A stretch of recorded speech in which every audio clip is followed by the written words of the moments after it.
Hello दोस्तों, राधे राधे। मैं आप लोगों को भोजपुरी झूमर गीत सुनाने जा रही हूँ।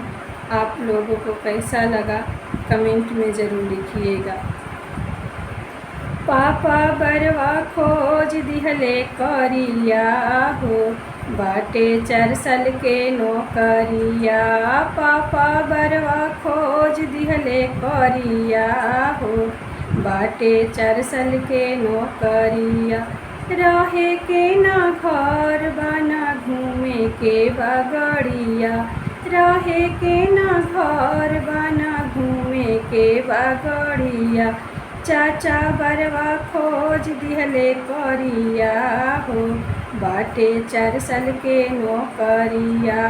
भैया बरवा खोज दिहले करिया हो, बाटे 4 साल के नौकरिया।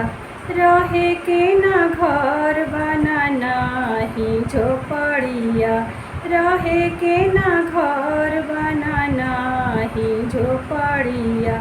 ओहू रे करियावा के मांग बाटे ज्यादा, ओहू रे करियावा के मांग बाटे ज्यादा। पापा इतना तिलक कैसे गिन दिहले दादा, चाचा इतना तिलक कैसे गिन दिहले दादा। भैया इतना तिलक कैसे गिन दिहले दादा।